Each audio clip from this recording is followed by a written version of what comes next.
भाषा के व्याख्यान के लिए नहीं, बल्कि अपनी पहचान, अपनी संस्कृति और अपनी आत्मा की भाषा का गौरवगान करने के लिए एकत्र हुए हैं।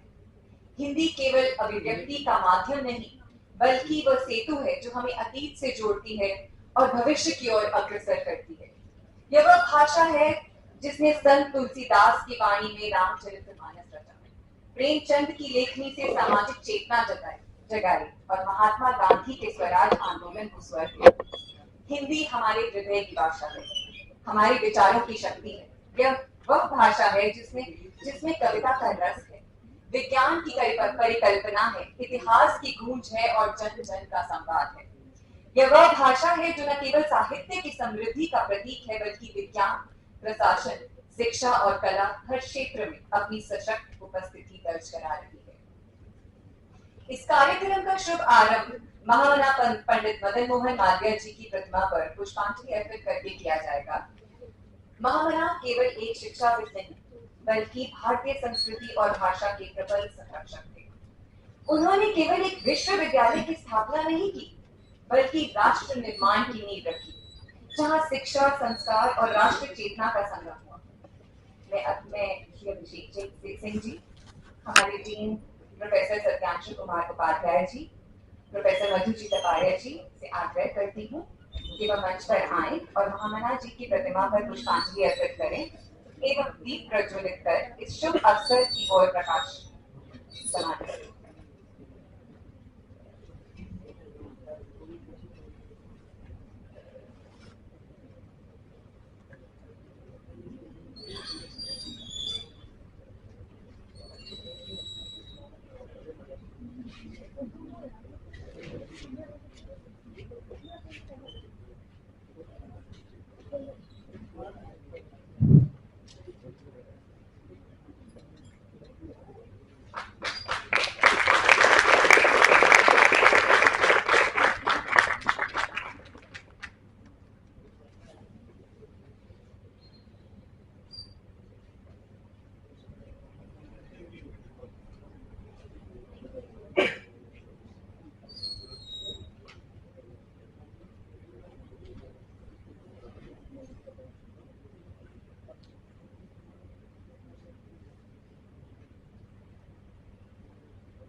काशी हिंदू विश्वविद्यालय में किसी भी शुभ अवसर की शुरुआत कुलगीत से होती है, जो न केवल हमारे संस्थान की गरिमा का प्रतीक है, बल्कि हमारी गौरवशाली परंपरा का अभिन्न अंग भी है। यह कुलगीत प्रख्यात वैज्ञानिक डॉक्टर शांति स्वरूप भटनागर द्वारा रचित है, जिनकी विद्वत्ता और योगदान भारतीय विज्ञान के इतिहास के स्वर्णाक्षरों में अंकित है। उनके शब्दों में संकलित ये गीत केवल संगीत का माध्यम नहीं, बल्कि हमारे आदर्शों, मूल्यों और अखंड प्रतिबद्धता का दर्पण है। अपने अपने प्रिय मित्रों अमृता, देवश्रुति, सागर और शिखरदीप से अनुरोध करती हूँ कि वे मंच पे पधारें और हमारे कुलगीत की प्रस्तुति दें।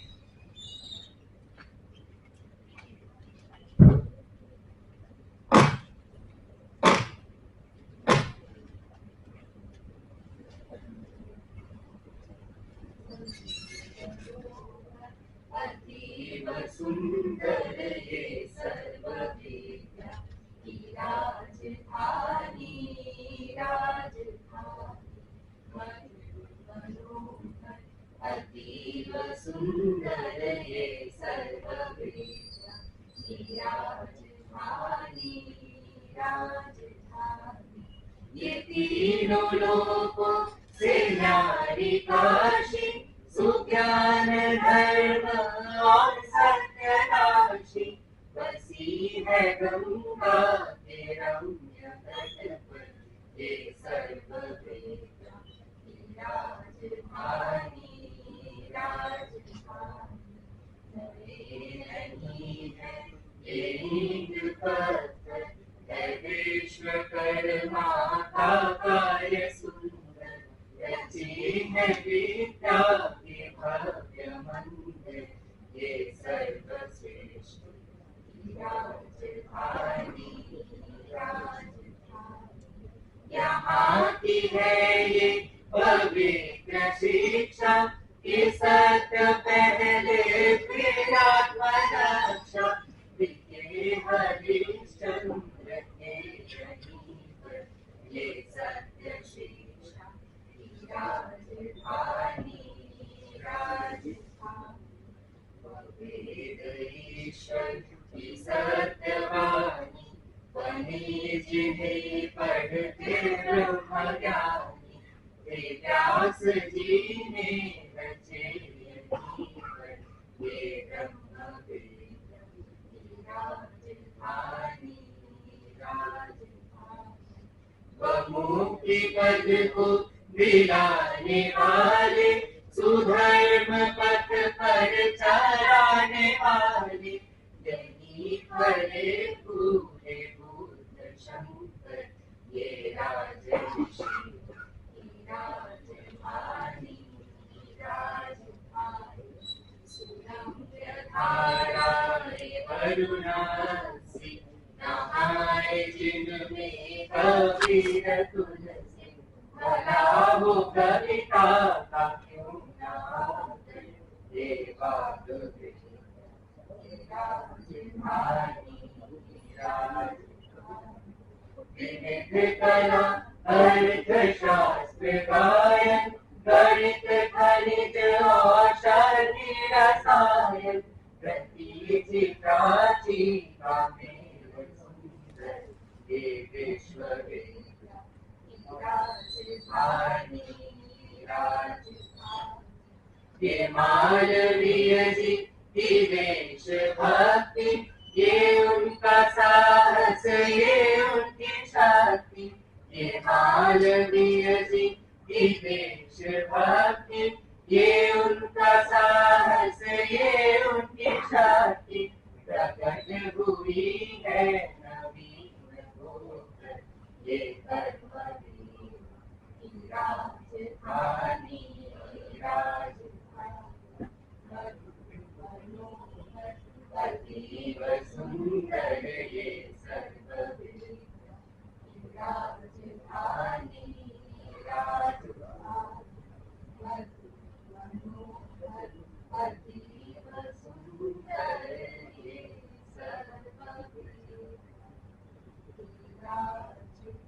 राजधानी, राजधानी।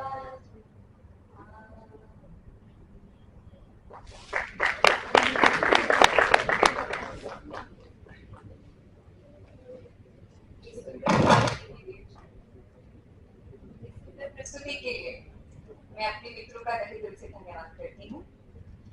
आज जब हम हिंदी की समृद्ध परंपरा का उत्सव मना रहे हैं, तो यह आवश्यक है कि हम उन संस्थानों और प्रयासों को भी नमन करें जो इस भाषा को विज्ञान और प्रौद्योगिकी की दुनिया में सशक्त बनाने में लगे। यह अवसर विशेष रूप से महत्वपूर्ण है क्योंकि हम उस समिति की बात कर रहे हैं जिसने हिंदी को सिर्फ साहित्य और संवाद की भाषा तक सीमित नहीं रखा, बल्कि इसे विज्ञान और तकनीक की अभिव्यक्ति भी बनाया। काशी हिंदू विश्वविद्यालय, जो शिक्षा और संस्कृति का अनूठा संगम है, इसकी हिंदी प्रकाशन समिति, भौतिक प्रकोष्ठ, इसकी विचारधारा की नींव पर बनी थी।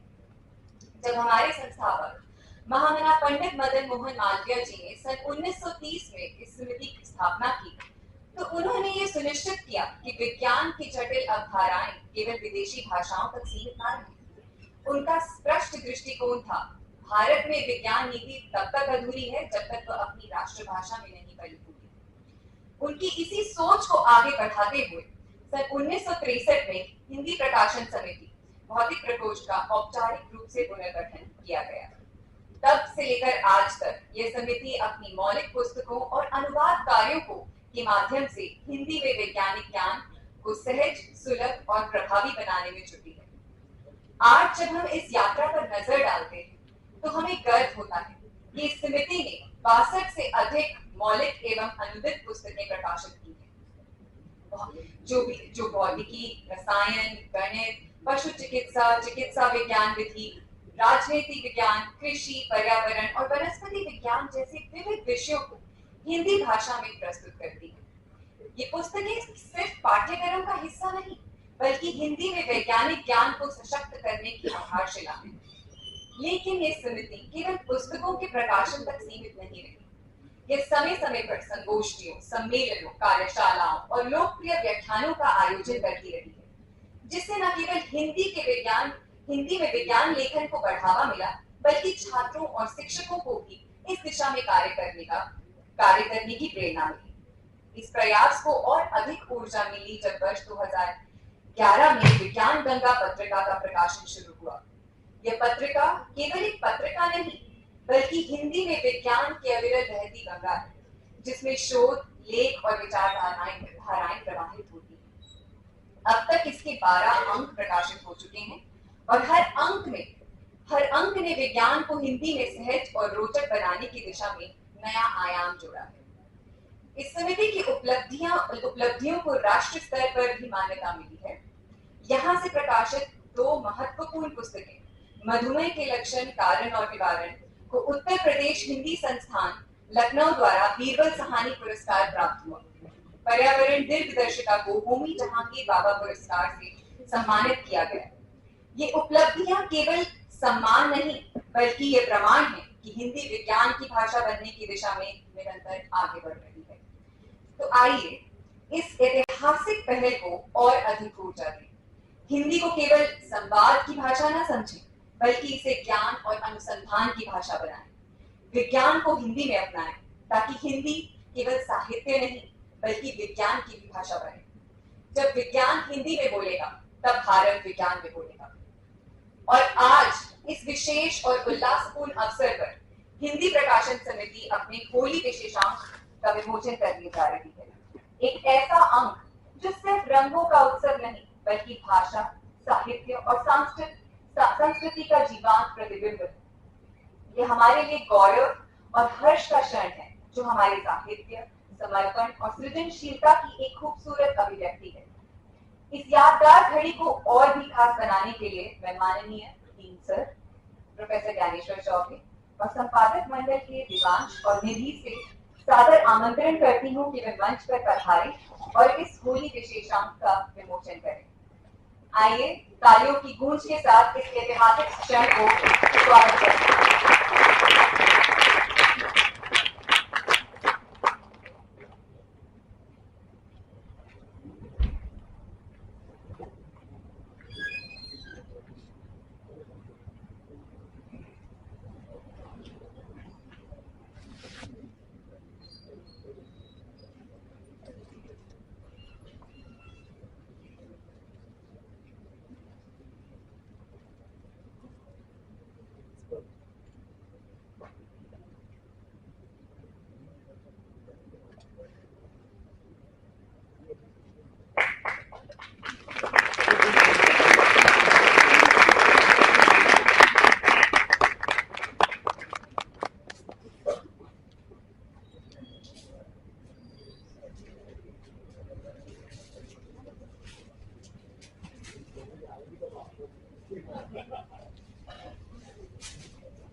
अपने संपादक मंडल की निधि झा और देवांश से अनुरोध करूंगी कि वे मंच पर पधारें। उन्होंने इस विशेषांक के निर्माण में अपनी महत्वपूर्ण भूमिका निभाई है और मुझे यकीन है कि इस अवसर पर हम सभी से वो कुछ शब्द साझा करना चाहेंगे।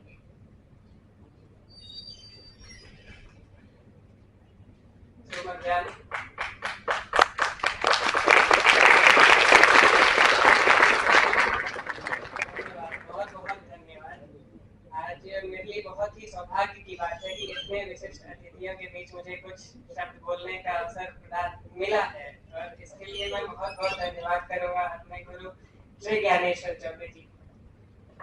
मैं आप सभी को बताना चाहता हूँ कि विज्ञान बहुआयामी है। विज्ञान केवल जंतु विज्ञान, भौतिक विज्ञान और वनस्पति विज्ञान तक सीमित नहीं है। विज्ञान जीवन का भी होता है, विज्ञान सफलता का भी होता है। जिस प्रकार जीवन में सफलता व्यक्ति प्राप्त करता है वो भी एक तरीके का वैज्ञानिक है और एक सफल व्यक्ति एक वैज्ञानिक है। जिस प्रकार आप देख सकते हैं हमारे बीच श्री अभिषेक सिंह जी मौजूद हैं जो एक बार IAS बन चुके हैं। अब वो एक्टिंग के फील्ड में पूरा अपना योगदान दे रहे हैं। एक एंटरप्रेन्योर भी है और इनके रैप सॉन्ग्स भी बहुत प्रचलित हैं।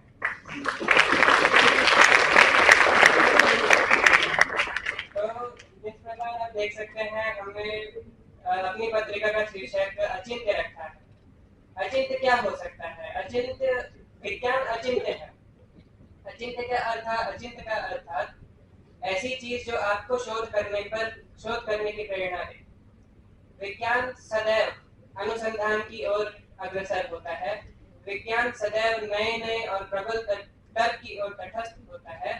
विज्ञान में यदि एक व्यक्ति एक तर्क देता है तो उसे बर्खास्त करता हुआ दूसरा व्यक्ति दूसरा तर्क देता है, जिसकी ओर सभी वैज्ञानिक मत अपना तुरंत दावा पेश करते हैं। तो इसी के साथ मैं बताना चाहता हूँ कि जिस प्रकार काशी की चेतनता अचिंत्य है, जिस प्रकार काशी से लेकर कांची तक जो मायामय धरती है, जो भारत है उसकी भूमि, और भारत जो एक लौह पुरुष है, जो भारत एक जीता जागता राष्ट्र पुरुष है, वो अचिंत्य है। कितना भी शोध कर लो नहीं जान पाओगे कि भारत में इतनी भारतीयता आती कहाँ से है। भारत हमारी माँ के है। तो इसी प्रकार विज्ञान भी अचिंत्य है। तो इसी के साथ मैं अपना माइक श्रीमती निधि जी को देना चाहूंगा जो महिला दिवस के लिए कुछ पंक्तियां कहना चाहते हैं।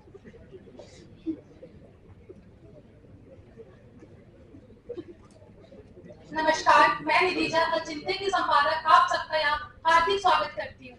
जैसा कि देवांश आप लोगों को बता चुका है कि हमने इस विज्ञान पत्रिका का नाम अचिंत्य क्यों रखा है। आज हम सब यहाँ पे, जैसा हम सब जानते हैं कि आज अंतर्राष्ट्रीय महिला दिवस है और महिला को सिर्फ एक दिवस के लिए प्रेरित करके रख देना पाश्चात्य संस्कृति का हिस्सा रहा है। हमारे यहाँ तो नारी से ही सुबह है, नारी से ही शाम है। अनंत से लेकर शून्य से लेकर अनंत तक की यात्रा में हमें लीन करना सिर्फ नारी द्वारा ही प्रभावित हो सकता है। तो इसी के संदर्भ में मैं आप सबके सामने एक नारी सशक्तिकरण का उदाहरण जो कि द्रौपदी है उसके बारे में सतीश सृजन जी द्वारा रचित कुछ कविता की पंक्तियां सुनाना चाहती हूँ जो इस तरीके से हैं। हे भीष्म पितामह कुछ बोलो, हे भीष्म पितामह कुछ बोलो, कुलवधू है तुम्हें पुकार रही। दुर्योधन जो क्या ये तुम सबको लगता सही। मेरा केश पकड़कर लाया है करता दुर्व्यवहार, मेरा केश पकड़कर लाया है करता दुर्व्यवहार। आर्यों की सब माताओं ने क्या नहीं दिया कोई संस्कार। मैंने तो दांव नहीं खेला चौसर की शाही कीड़ा में, जब दोष नहीं है मेरा तो क्यों मैं ऐसी पीड़ा में। संपत्ति न मैं किसी राजा की जो खेले मुझको हार जुआ, संपत्ति न मैं किसी राजा की जो खेले मुझको हार जुआ। दादा तुम तो नीति प्रिय हो तब तू क्यों यूं लाचार हुआ। जब गंगा सुध कुछ कह न सका कृष्ण ने राजा से पूछा। दुर्योधन इतना दृष्ट है तो सम्राट दंड है क्यों छूचा। द्रौपदी ने बारी बारी से प्रश्नों का ढेर लगा डाला। धृतराष्ट्र द्रोणा के मुख पर मानो हो डाला। आखिर में बरसी पांडव पर किस बूते पर हो मेरे पिया। जब कुछ ना सूझा तो मुझको बाजी में लगा दिया। मछली की आंख वेदना था वह करके मुझको लाए हो। मछली की आंख वेदना था वह करके मुझको लाए हो। अर्जुन गांधी कहाँ गुम है क्यों ऐसे शीश झुकाए हो। जब मीन चक्षु संधान किया तो हृदय मेरा हर्षाया था। मन ही मन आह्लादित थी मन चाहा वर जो पाया था। माँ कुंती ने मुझे बांट दिया, बन गए पति पांचों भाई। माँ कुंती ने मुझे बांट दिया, बन गए पति पांचों भाई। दुर्दशा देख मेरी, क्या तुम सबको दया नहीं आई? है गदा कहाँ, गांडीव कहाँ? है गदा कहाँ, गांडीव कहाँ? क्या जंग लगी तलवारों को? सौ सौ धिक्कार है तुम्हें, धिक्कार तुम्हारे हथियारों को। अरे घुंघरू बांधो, चूड़ी पहनो, गलियों में नाचो चम चम चम। घुंघरू बांधो, चूड़ी पहनो, गलियों में नाचो चम चम चम। नहीं बेचारी हम समझो, मेहर से भाई बुलाए हम। हुआ पांचों का बल क्षीण तो क्या, हुआ पांचों का बल क्षीण तो क्या, मेरे कृष्ण अकेले काफी है। उड़न नीचे आपाताई को कभी न देते माफी है। जो पता लगा मेरे वीरन को, तो चंद्र देर न लगाएंगे। नंगे पैरों हिरना गति से मेरे कृष्ण कन्हैया आएंगे। लगता नहीं बगनी मैं लाचारों की, मधुसूदन मेरा भाई है। नहीं बगनी मैं लाचारों की, मधुसूदन मेरा भाई है। लगता दुर्योधन दुशासन तेरी मौत शीश पर ढाई है। होती है भ्रुकुटी वक्र जहाँ कोहराम वही मच जाता है। जब कृष्ण सुदर्शन उठा ले तो कोई भी ना बच पाता है। जो आए भैया सभा मध्य, सब मूली सा कट जाएगा। जब चक्र सुदर्शन घूमेगा तो कोई नहीं बच पाएगा। ना बने निभूति माँ तेरी, ना बने निभूति माँ तेरी। कौरव सुदर्शन कुछ गौर करो, अतिशय अक्षम में पाप किया, ना सर मृत्यु का मोह डरो। इतना सुन गर्जा दुर्योधन, इतना सुन गर्जा दुर्योधन। दुशासन देर लगाओ ना, निर्वस्त्र करो पंचाली को, जंगा पर मेरी बिठाओ ना। अग्रज की आज्ञा सुन करके, अग्रज की आज्ञा सुन करके दुशासन पट को रहा खींच। द्रौपदी अधीर हुई मन में, हाथों साड़ी से रही बीच। कुछ ना सूझा जब पेड़ लगाई, कुछ ना सूझा जब पेड़ लगाई। बोली सुनिए मेरे गिरधारी, अब कोई नहीं अतिरिक्त तुम्हारे, हे लाज रखो हे लाज चांदी। कान्हा की शान निराली है, कान्हा की शान निराली है। वह दौड़े दौड़े आते हैं, जब कोई अट पुकार करे निर्बल का बल बन जाते हैं। काचा कुछ दर्शन चला दिया, जब गज ने टेढ़ लगाई थी। एक सेन नाई की खातिर अपनी डबरी बिसराई थी। मुट्ठी भर तंदुल के बदले दो लोग सुदामा पाया था। एक बार पुरंदर के कारण उंगली पर अचट उठाया था। अब की द्रौपदी की बारी थी, वो कान्हा कान्हा पुकारी थी। हो गए रास्ते बंद, अब अंतिम राह मुरारी थी। वे कृष्ण कृपालु कृष्णा पर, वे कृष्ण कृपालु कृष्णा पर, माधव जो करें पुकार सुनी। जहाँ देखो साड़ी ही साड़ी, धरती से अंबर तक चीर भूमि। अनवरत खींचता रहा, अनवरत खींचता रहा, छोड़ दूसरा पा न सका। हो गया चोट थक करके दुर्योधन, हो गया चोट थक करके दुर्योधन, पर छोड़ दूसरा पा न सका।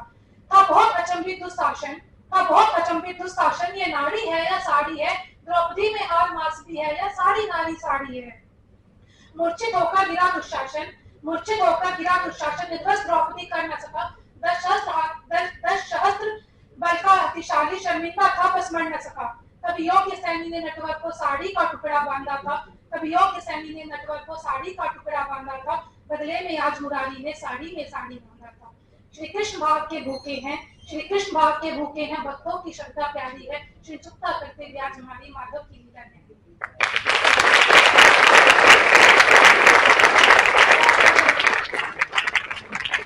बहुत बहुत धन्यवाद आप लोगों का, और सबसे ज्यादा धन्यवाद ज्ञानेश्वर सर ने, जिन्होंने ये स्टेज प्रदान किया मुझे।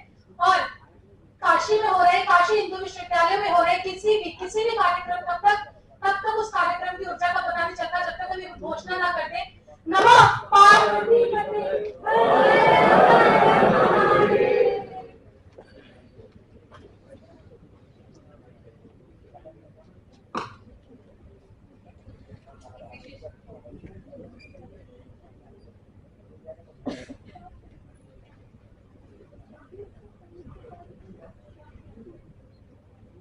इस विशेषांक के निर्माण में आपने महत्वपूर्ण भूमिका निभाई है देवांशर में भी, और वो आपके व्यक्तित्व से झलकता है। आपके सुंदर शब्दों के लिए तहे दिल से धन्यवाद। अब मैं सादर आमंत्रित करती हूँ प्रोफेसर मधु जी कतारिया को कि वो मंच पर आए और हमारे सम्माननीय अतिथि को अतिथि सम्मान कर धारण करें।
क्षण पे पहुंच चुके हैं जिसका आप सब बेसब्री से इंतजार कर रहे हैं।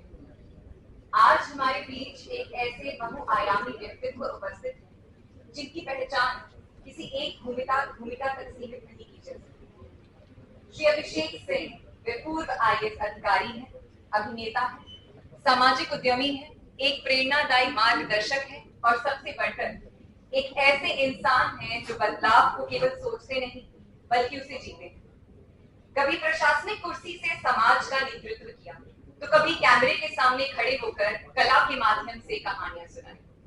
टाइम्स 40 अंडर 40 में स्थान पाना हो या फिर BRICS chamber of commerce and industry में सलाहकार के रूप में अपनी बुद्धिमत्ता का अंतरराष्ट्रीय स्तर पर प्रभाव छोड़ा, श्री अभिषेक सिंह ने हर क्षेत्र में अपनी अलग पहचान बनाई। लेकिन ठहरिए, कहानी यहाँ खत्म नहीं होती।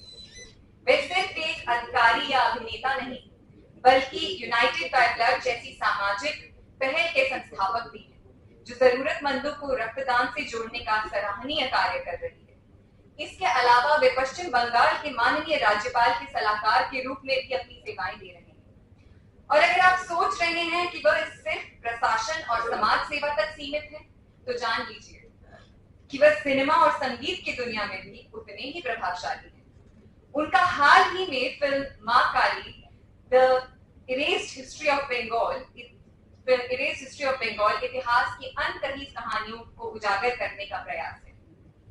साथ ही वह संगीत वीडियो के माध्यम से अपनी संवेदनशीलता और कलात्मकता का परिचय दे चुके हैं। लेकिन सबसे बड़ी बात, वे सपनों को पूरा करने की राह आसान बनाने में विश्वास रखते हैं। यूपीएससी जैसी कठिन परीक्षा की तैयारी कर रही उत्तर प्रदेश की बेटियों के लिए उन्होंने निःशुल्क कोचिंग की व्यवस्था की,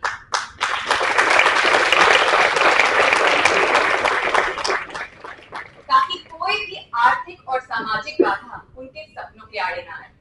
इसके अलावा उन्होंने कई निःशुल्क चिकित्सा शिविरों का आयोजन करवाया, जिससे हजारों जरूरतमंदों को स्वास्थ्य सेवा मिली। अभिषेक सिंह केवल एक नाम नहीं बल्कि एक सोच, एक आंदोलन और एक प्रेरणा है। वे हमें सिखाते हैं कि सफलता केवल अपने लिए नहीं होती, बल्कि जब आप दूसरों की भलाई में लगते हैं तभी उसका असली अर्थ होता है। तो आइए जोरदार तालियों के साथ उनका स्वागत करते हैं और उनके विचारों से प्रेरित होने का ये अवसर आपको लगा। हम सबको इंतजार है उनके शब्दों का, उनके अनुभवों का और उस ऊर्जा का जो हमें आगे बढ़ने की राह दिखाए। सर,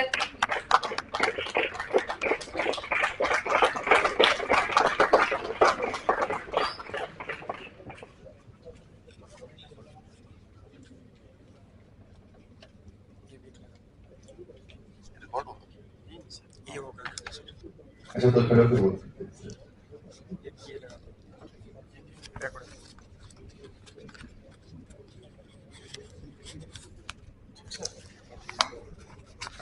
पीछे लग सकते हैं।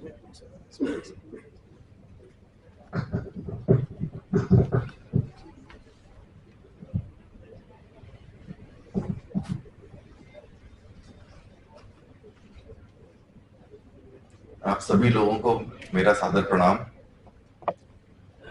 मुझे बहुत खुशी हो रही है कि मुझे आप लोगों के बीच में आने का मौका मिला। बनारस हिंदू यूनिवर्सिटी से मेरा बहुत पुराना नाता रहा है और वो इस वजह से रहा है कि यहाँ से मेरे पिताजी ने ग्रेजुएशन करी है और वो मुझे बहुत बताते रहते थे यहाँ के बारे में और कई बार मैं यहाँ पे उनके साथ में घूमने आया हूँ।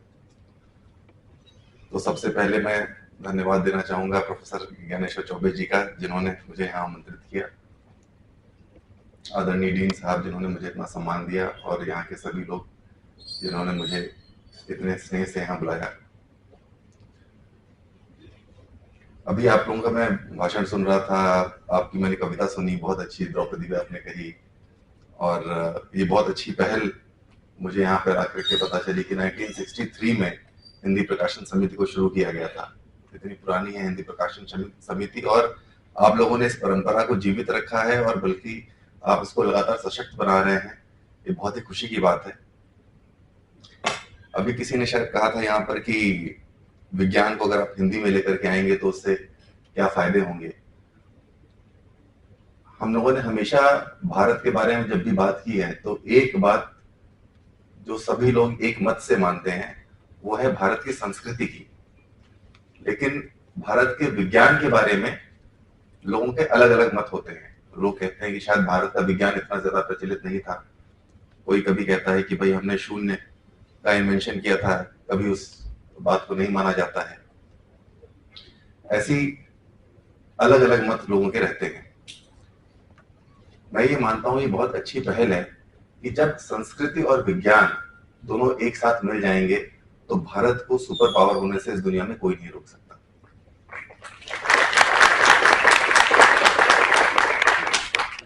भाषा विकास में बहुत ही अहम रोल प्ले करती है। मैं उतना अच्छा, जितना अच्छा आप लोग बोलते हैं उतना अच्छा मैं नहीं बोल सकता लेकिन तब भी मैं समझता हूं कि जो मैं चाहता हूं वो मैं कम्युनिकेट जरूर कर ले जाऊंगा।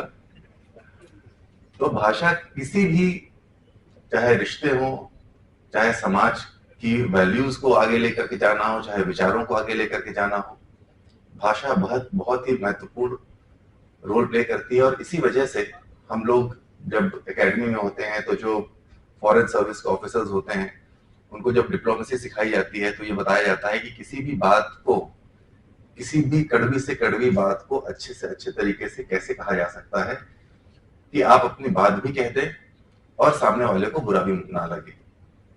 कॉन्फ्लिक्ट रेजोल्यूशन में सबसे पहला ये स्टेप होता है कि क्या कॉन्फ्लिक्ट है उसको किस तरीके से पेश किया जाए कि सामने वाले की ईगो ना हर्ट हो। कई बार क्या होता है कि ईगो हर्ट हो जाती है और उसकी वजह से जो मेन मुद्दा होता है, जिस मेन मुद्दे पे हम लोग मिलने आए होते हैं, जिस पर बात कर रहे होते हैं, उससे हम भटक जाते हैं।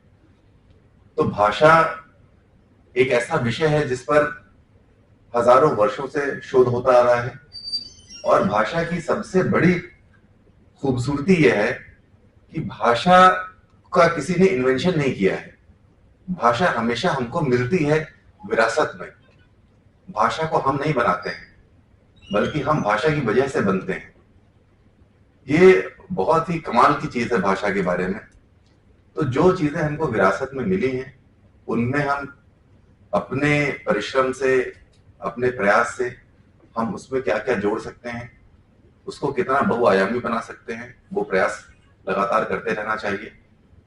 अभी मैं जौनपुर से आ रहा हूँ और जौनपुर में आज हमने एक प्रयास की शुरुआत की है। आयुष्मान भारत कार्ड हम लोग की सरकार बना रही है। आप लोगों में से कितने लोगों को पता है कि आयुष्मान भारत कार्ड क्या है? बहुत अच्छी बात है। तो चूंकि हम लोग पढ़ लिख रहे हैं और हम लोग समाज से जुड़े हुए हैं, हम लोग टीवी देख रहे हैं, सोशल मीडिया पे जुड़े हुए हैं, इसलिए हम लोगों को पता है। लेकिन बहुत से ऐसे लोग हैं जिनको ये नहीं पता है कि आयुष्मान भारत कार्ड क्या है और उनके ही बेनिफिट के लिए है।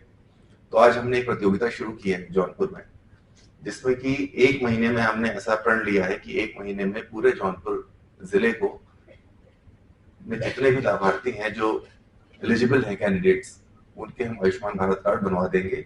और इसके लिए जो प्रतियोगिता है वो ये है कि जितने भी स्टूडेंट्स हैं वो सब भी इसमें प्रतिभाग कर सकते हैं और जो सबसे ज्यादा आयुष्मान भारत कार्ड बनाएगा उसको प्रतिदिन 10,000 रुपए मिलेंगे।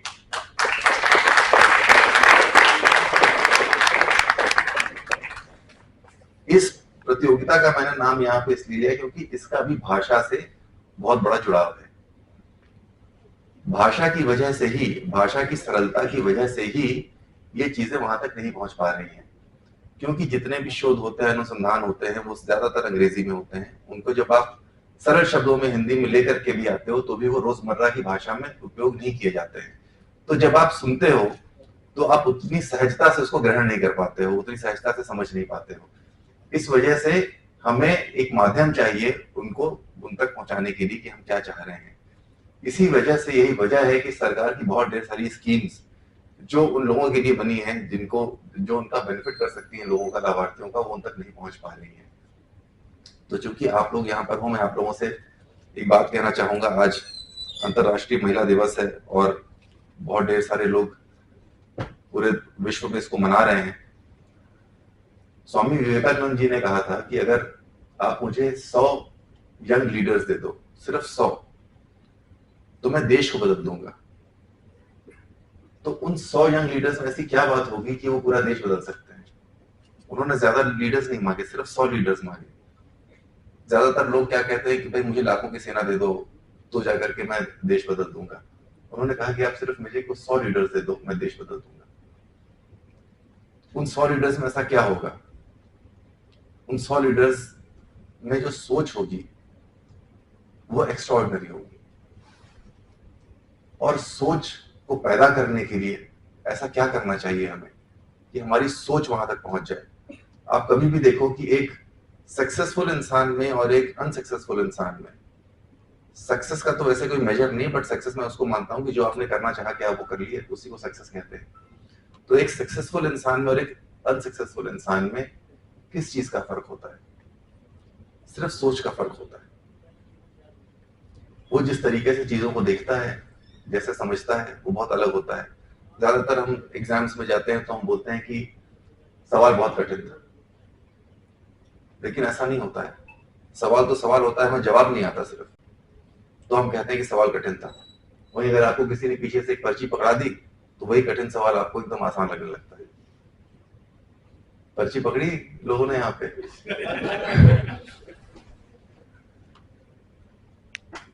तो सिर्फ सोच का फर्क है। कई बार मैं लोगों से कहते सुनता हूं कि भाई मैंने बड़ी मेहनत की है, बहुत ज्यादा मेहनत कर रहा हूं, मैं बड़ी कठिन परिश्रम से पढ़ाई कर रहा हूं। मुझे समझ में नहीं आता कि ऐसा कठिन परिश्रम क्या है पढ़ाई करने में। अगर आपको पढ़ाई पसंद है तो आपको कठिन कैसे लग सकती है? आपने कभी किसी को ऐसे बोलते हुए सुना कि यार मैं मूवी देखने गया था, बड़ा कठिन परिश्रम किया मैंने मूवी देखने के लिए, मैंने रात भर मूवी देखी, बड़ा कठिन परिश्रम हुआ। लेकिन आपने 2 घंटे पढ़ाई कर लिया, कहो अरे यार मैं सर दर्द हो गया। क्यों? क्योंकि आप वो काम कर रहे हो जो आप करना नहीं चाह रहे। ये यहाँ पे जितने लड़के हैं उनमें से कितने लोगों की गर्लफ्रेंड्स हैं? नहीं है? ये प्रोफेसर साहब पीछे नहीं देख रहे, आप तो हाथ उठा सकते हैं। किसी ने गर्लफ्रेंड से अपने रात में बात करी है? नहीं करी है? देखिए मेरी तो गर्लफ्रेंड मेरी वाइफ बन गई, मैंने तो बहुत रात रात में बात करी है।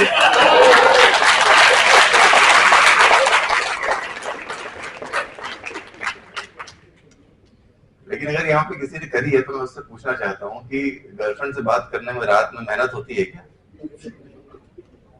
कोई भी लड़का अगले दिन आकर के बोलता है क्या कि अपनी गर्लफ्रेंड को यार तुमसे मैंने बात की, रात भर बड़ी मेहनत करी मैंने। अगर ऐसा बोल दिया तो छोड़ के चली जाएगी वो। तो आपको उसमें मेहनत नहीं फील होती। क्यों नहीं मेहनत फील होती? क्योंकि आपको पसंद है वो। तो जिंदगी में जब भी आपको अपना करियर चुनना है ना, तो आप वही चीज चुनिए जो आपको पसंद है। अगर आप एक ऐसा करियर चुन लेंगे जो आपको पसंद नहीं है ना, तो पूरी जीवन, पूरी जिंदगी आपको वो कठिन ही लगता रहेगा। इस दुनिया में जितने भी लोग ऊपर गए हैं, जितने भी लोगों ने नाम कमाया है, सक्सेस कमाई है, शोहरत कमाई है, उनको कभी संडे मंडे में कोई फर्क नहीं दिखता। अगर उनको 24 घंटे से बढ़ा करके 48 घंटे कर दिए जाए ना दिन में, तो बहुत ज्यादा खुश हो जाएंगे कि यार मेरे को और काम करने का मौका मिल रहा है। क्योंकि वो काम ही उनका एंटरटेनमेंट है, उनको उसमें ही सबसे ज्यादा मजा आता है। वो 48 घंटे लगातार काम कर सकते हैं, बिना सोए, बिना खाए, बिना पिए, लगातार। पता नहीं आप लोगों में से कितने लोगों ने इस तरीके का जुनून कभी देखा है। और अगर ऐसा नहीं है तो फिर आप अपने मनपसंद काम को अभी तक आपने आइडेंटिफाई नहीं किया है। तो ये जो टाइम है आपकी जिंदगी का, ये जो क्षण है, ये बहुत जरूरी है कि आप डिसाइड कर लें कि आपको किस दिशा में आगे जाना है, किस तरफ आगे बढ़ना है। क्योंकि आप अगर ये किसी और की कही हुई बात सुन करके आपने अपनी जिंदगी आगे बढ़ा दी, तो आप एक्चुअली किसी और की जिंदगी जी करके चले जाओगे। और जब समय बीत जाएगा, 10-20 साल बीत जाएंगे, तो फिर आप फ्रस्ट्रेटेड रहोगे, आप असंतुष्ट रहोगे, और आपको लगेगा कि यार मैंने इतनी ज्यादा मेहनत भी कर रहा हूँ, कठिन परिश्रम कर रहा हूँ, तब भी मुझे ना संतुष्टि मिल रही है, ना सक्सेस मिल रही है, ना शोहरत मिल रही है। क्यों नहीं हो पा रहा है? क्योंकि आप वो काम ही नहीं कर रहे हो जो आप काम करना चाह रहे हैं। तो ये बहुत जरूरी है कि निर्भीक, निडर होकर के अपना लक्ष्य चुने। वैसे बहुत ढेर सारे ऐसे प्रोफेशंस हैं जिनको जब भी आप चुनने की कोशिश करोगे तो सोसाइटी आपसे कहेगी कि भाई इस तरीके का प्रोफेशन कैसे चुन सकते हो। जैसे कोई भी माँ बाप मिडिल क्लास फैमिली का कभी भी अपने बच्चे को ये नहीं कहेगा कि बेटा तुम इस देश के प्रधानमंत्री बनने की तैयारी करो। कहता है क्या कोई? किसी के भी माँ बाप ने किसी को बोला है आज तक कि बेटा तुम्हारा भाग्य में लिखा है इस देश का प्रधानमंत्री बनना, तुम ये नौकरी वोकरी छोड़ो, तुम प्रधानमंत्री बनने की तैयारी करो। लेकिन अगर कोई बच्चा सच में ऐसा चाहता है तो उसको सोसाइटी रोकेगी, कहेगी कि तुम पागल हो गए, तुम्हारे अंदर ऐसा क्या है कि तुम प्रधानमंत्री बन जाओगे? अरे तुम जाओ पढ़ाई करो, पहले एक नौकरी कर लो, उसके बाद फिर प्रधानमंत्री बनने की बात सोचना। तो आप डर जाते हैं सुनकर के। फिर आप क्या कहते हैं, जो सोसाइटी आपको बोलती है अगल बगल की, वही आप गोल आपने अपना लिया। तो वो आपका गोल कभी था ही नहीं। तो आपके चाचा का गोल था, आपके पिताजी का गोल था, आपके भैया का गोल था, आपके पड़ोसी का गोल था। उस गोल को लेकर के आपने अपनी जिंदगी आगे बढ़ा दी। तो आपने अपनी जिंदगी कब जी और दूसरे की जिंदगी आप जी रहे हो, और फिर आप कह रहे हो कि यार मैं असंतुष्ट हूं। तो असंतुष्ट तो रहोगे ही, क्योंकि आपने तो अपनी जिंदगी नहीं जी रहे हो आप। तो ये बहुत जरूरी है कि अपना गोल तय करें और दिल से तय करें। गोल कभी दिमाग से नहीं तय होता है, गोल हमेशा दिल से तय होता है।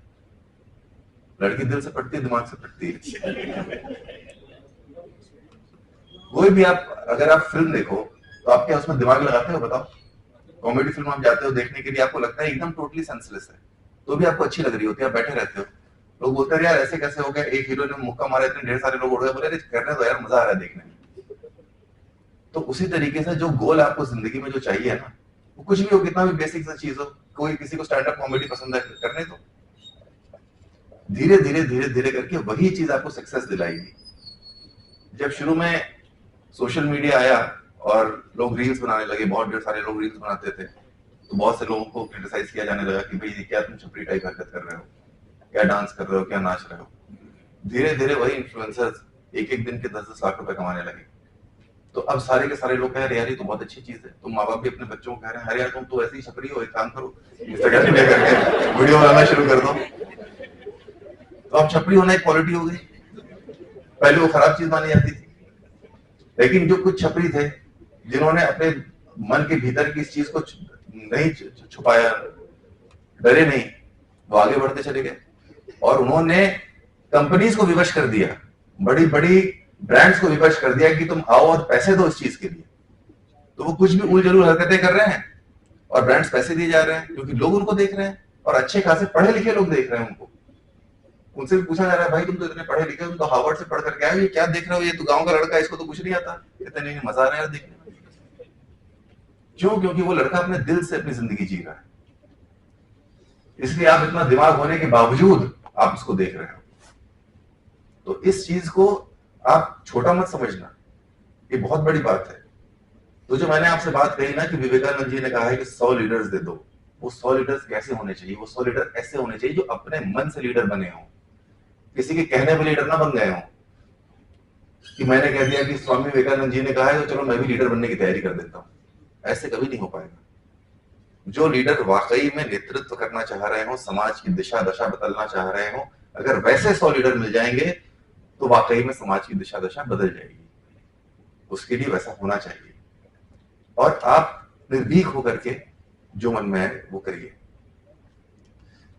दूसरा, आज विमेंस डे पे मैं सुन रहा था, बहुत लोगों ने बहुत अच्छी अच्छी बातें कही।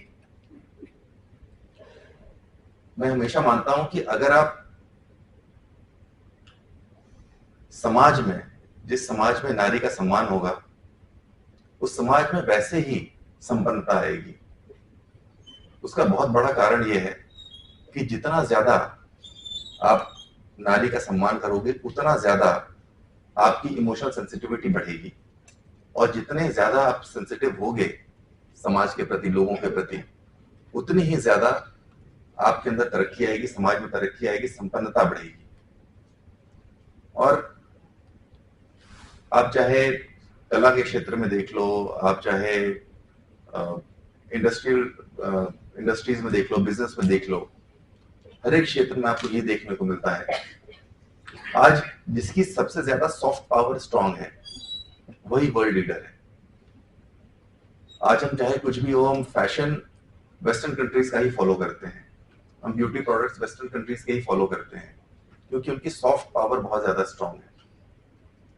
और सॉफ्ट पावर कैसे स्ट्रांग है कि आप कभी भी उनकी फिल्में देखेंगे, कभी भी आप गौर करिएगा, तो उनका जो विलन है ना, वो विलन ऐसा नहीं है कि वो कुछ भी कर रहा है, उस विलन की भी फिलॉसफी होती है।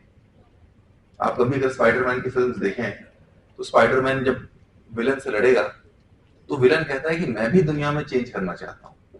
ऐसा नहीं कि वो दुनिया को खराब करना चाहता है, वो भी चेंज करना चाहता है, बट अपने तरीके से। तो स्पाइडरमैन कहता है कि भाई आप अपने तरीके से चेंज करोगे, लेकिन कुछ लोग ऐसे भी हैं जो शायद आपके चेंज से इत्तेफाक ना रखें, आप उनके प्रति सहनशील नहीं हो, आप उनके बारे में नहीं सोच रहे हो, उनके बारे में सोचना बहुत जरूरी है। तो ये आइडियल चीजें हैं जो समाज को आगे लेकर के जाएंगी। जो मैंने शुरू में कहा कि ऊपर जाने के लिए, अच्छा करने के लिए, जीवन में जीवन को अच्छा जीने के लिए सही विचारों की आवश्यकता है। अगर आपके मन में सही विचार नहीं आएंगे तो आप ऊपर नहीं जा पाएंगे, आपको जिंदगी बहुत कठिन लगने लगेगी। जैसा कि मैंने आपको एक छोटा सा ये विचार बताया कि अपना गोल कैसे तय करें, उसी तरीके से ये सब छोटे छोटे विचार हैं। लोगों का एक दूसरे के प्रति सम्मान, सिर्फ महिलाओं का ही सम्मान नहीं, एक दूसरे के प्रति सम्मान, भाषा में सरलता, मृदुलता, इसी वजह से भाषा की इतनी ज्यादा इंपॉर्टेंस है। एक आप लोगों को कमाल की चीज, आप लोग कभी सोचिएगा कि इस दुनिया में लोग कहते हैं कि 3.5 लाख स्पीशीज हैं, मतलब 3.5 लाख तरीके की योनियां हैं। कोई कीड़ा मकोड़ा है, कोई जानवर है, कोई कुछ है। उसमें से होमोसेपियंस एक स्पीशी है, लेकिन होमोसेपियंस में ऐसा क्या है कि पूरी दुनिया पे उन्होंने अपना आधिपत्य कर लिया है। एक कोई ऐसी क्वालिटी होगी जो बाकी लोगों में नहीं होगी। किसी ने सोचा है?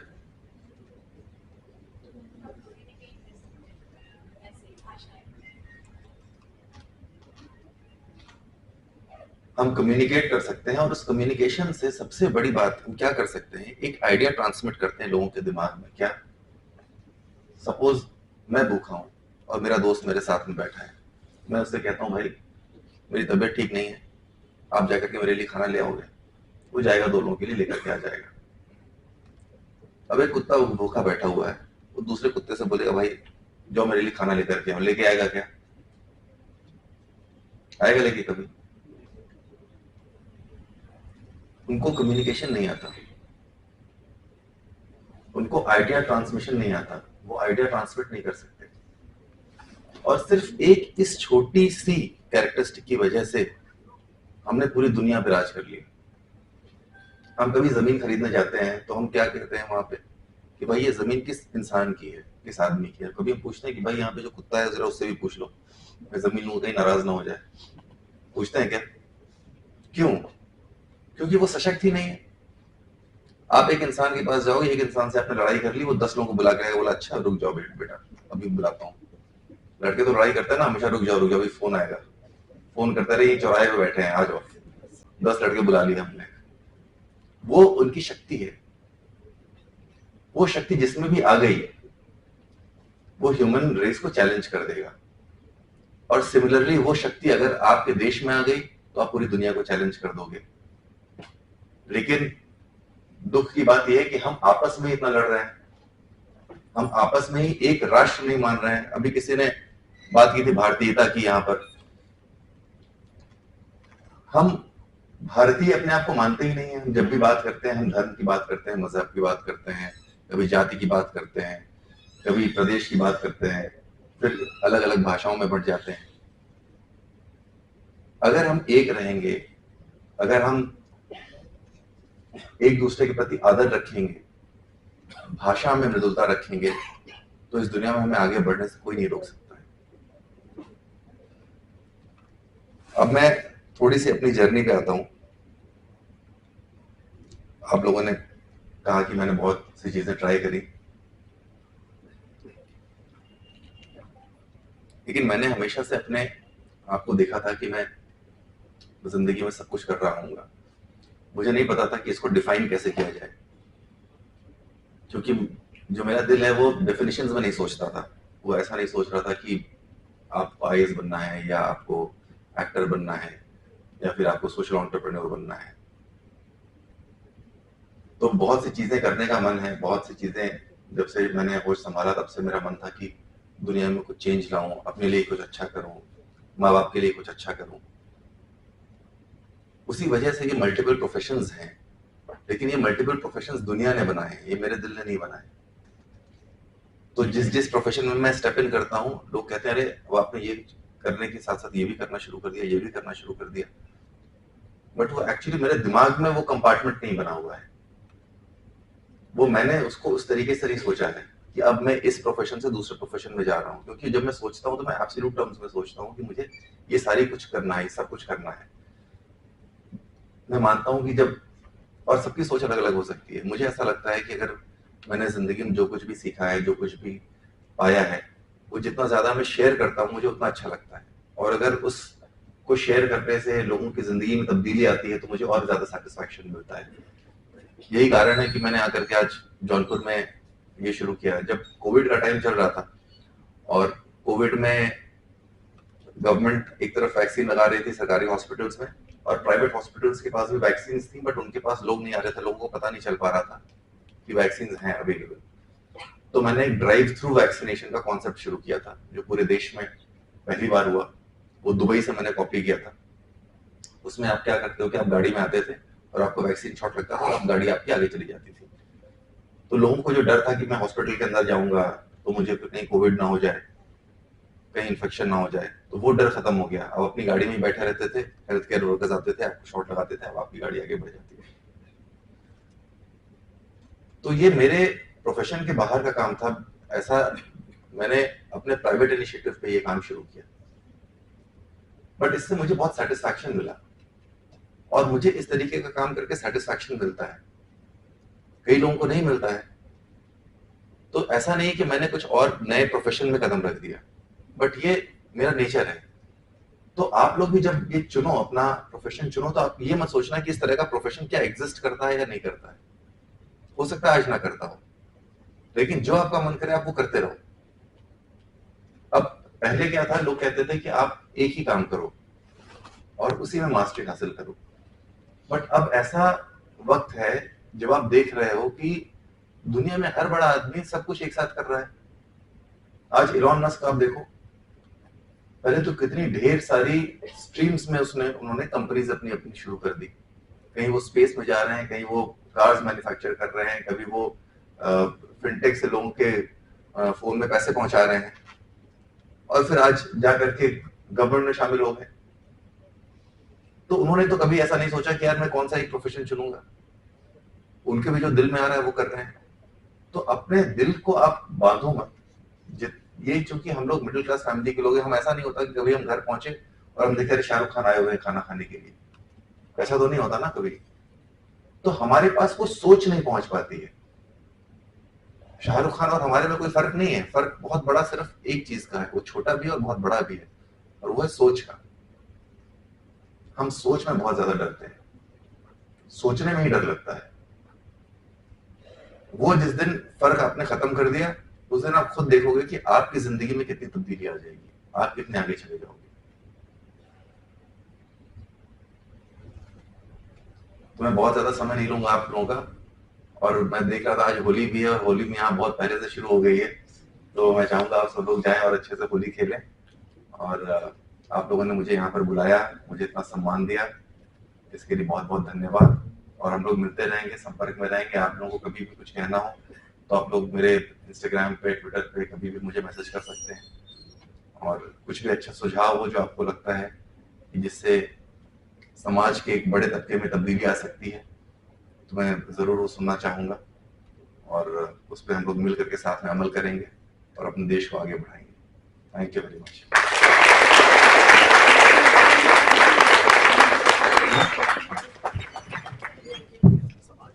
अच्छा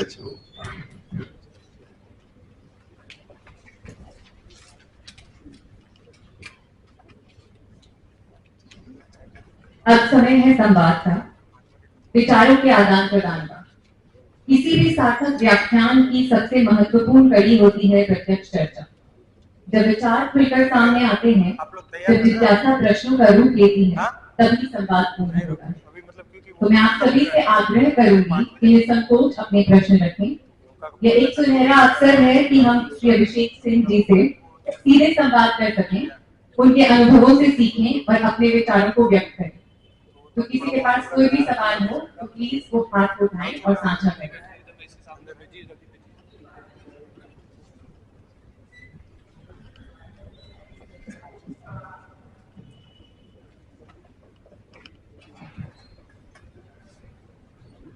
good afternoon sir, sir Singh है। हम आपसे 2 क्वेश्चन।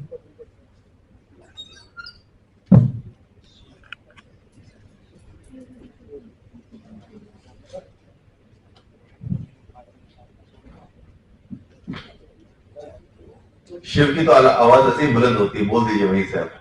जय सर। अभी शिव बोल रहे हैं।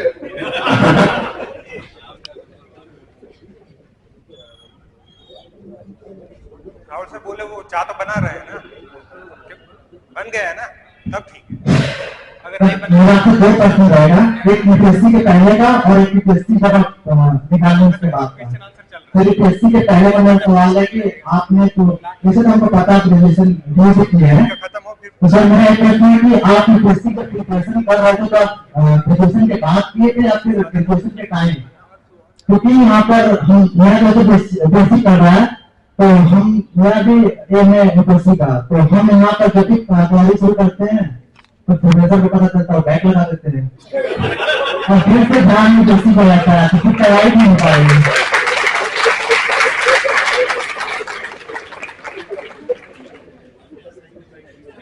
देखो, गर्लफ्रेंड्स के बारे में तो घर में पता नहीं चल पाता, और यूपीएससी की तैयारी आप करते हो प्रोफेसर को कैसे पता चल जाता है? इसका मतलब कि आप गर्लफ्रेंड को ज्यादा प्यार करते हो, यूपीएससी को कम प्यार करते हो। अपनी गर्लफ्रेंड आप यूपीएससी को बना लो, अपने आप यूपीएससी आपके पास आ जाएगी।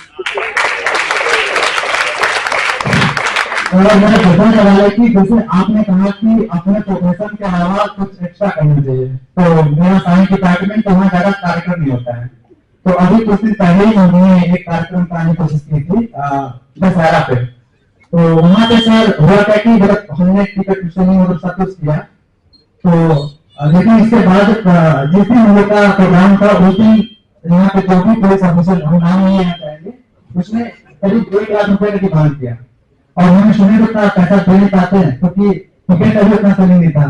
तो आप आईएएस ऑफिसर रह चुके थे, तो हम इससे जानना चाहेंगे कि क्या आपके समझ में भी आपके जो आपके नीचे ऑफिसर थे वो भी तैयारी करते थे ऐसा कुछ? क्योंकि सर ये बहुत बुरी मिलता है। आपको क्या लगता है? सर मेरे साथ तो ऐसा हुआ, तो मेरे माइंड में तो बना हुआ है।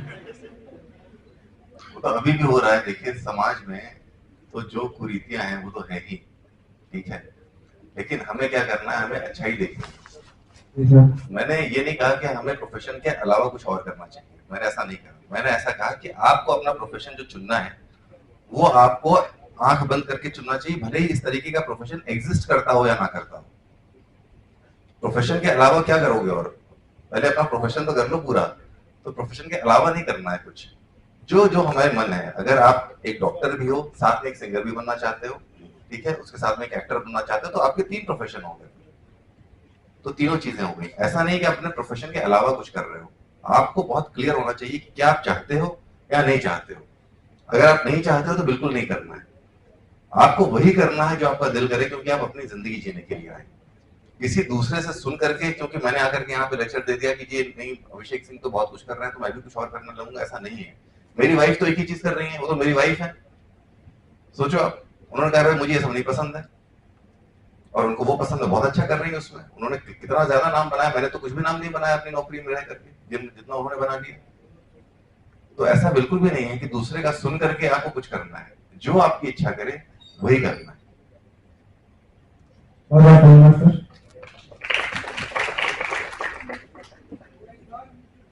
जय हिंद।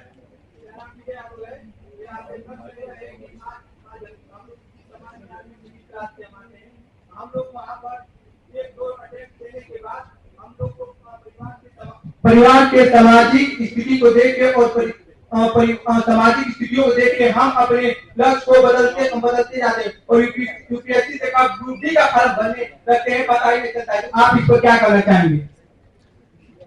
इस पर मैं यही कहना चाहूंगा, ऐसा ना बहुत से लोगों में देखा गया है, और मैं बताऊं मेरे खुद के भाई बहन बहुत ढेर सारे मेरे उन लोगों ने भी यूपीएससी की तैयारी करी और वो असफल रहे। मैं सिर्फ ये कहना चाहूंगा, थोड़ा सा कड़वा लगता है और मैंने अपने घर में भी जब लोगों को बोला तो थोड़ा सा खराब लगा लोगों को। मैंने कहा कि आप लोग यूपीएससी की तैयारी कर रहे हो, अपना समय नष्ट कर रहे हो। अगर आपको नहीं पसंद है यूपीएससी तो कुछ और कर लो, लेकिन सिर्फ लोगों को देख करके कि इसमें बहुत अच्छा कुछ मिल जाएगा, ऐसा कभी नहीं करना चाहिए। अगर आपकी वाकई श्रद्धा है, आपको वाकई निष्ठा है, आपको सच में